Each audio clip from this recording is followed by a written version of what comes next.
It's official. The 86th Texas Legislature is in session. Both houses gavelled in yesterday.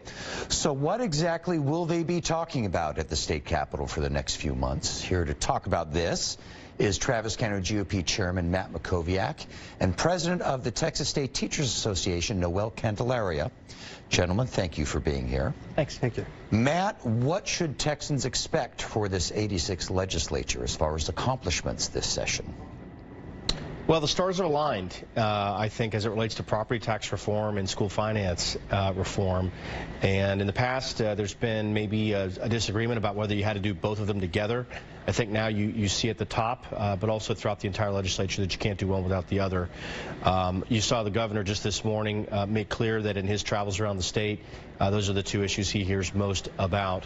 So there's tremendous frustration with property taxes all over the state, how fast they're rising, not just an urban problem and certainly not just a suburban problem.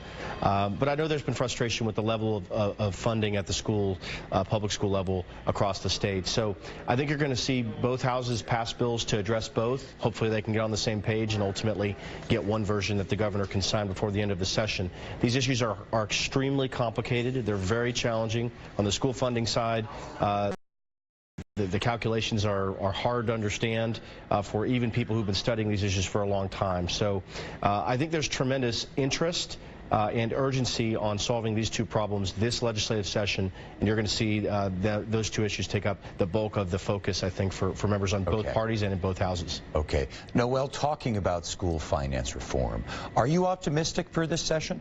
I think there's always optimism heading into the legislative session. I think the voters were very clear, especially educators and parents across the state of Texas, that public education and funding for public education was a priority, which is why, we had record numbers turn out to the polls. And so, the fact that the reason we are where we are with property taxes is because of the lack of public school funding from the state level down to the local level.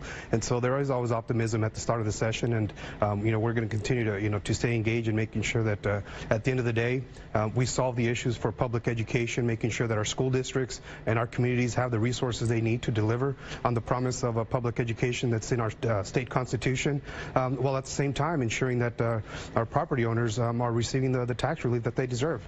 Matt Mackowiak, do you think that could happen? You lower property taxes and increase funding for schools? Well, that's the challenge, is when you make a change on one side, it affects the other side. And I know at the county level, there's been frustration that the state has been making their burden more significant. I think on the education side, I think Republicans don't mind seeing additional funding, but they also want additional accountability and they want high performance. We have this real mess in Houston with the HISD and control of the HISD and its future that has to be resolved. So, look, everyone wants the same thing. I think you now have in Governor Abbott, Lieutenant Governor Patrick, and Speaker Bonin, three leaders that are aligned on the goals and are pledging to work together constructively with respect for each other and keeping lines of communication open all session. Be a welcome change. Noel, in the House, there are going to be more Democrats there this time round. Do you think the big three are going to listen to them?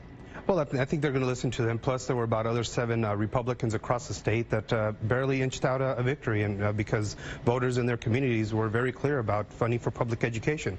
Look, you can't solve property tax relief until you solve funding for public education first. The state has, because of their failure to adequately fund public schools, the local communities have had to step in. And so right now, when you look at the fact that we average $2,300 less in funding per student, that takes about at least $11.5 billion. Just to bring up to par, and when you're shortchanging 2,300 students per classroom, that's about $69,000 per classroom that we're shortchanging. So until we meet those priority needs first, then we can't start providing the property tax relief until we meet school funding first. There's going to be a lot to talk about. Noel, Matt, thank you both very much.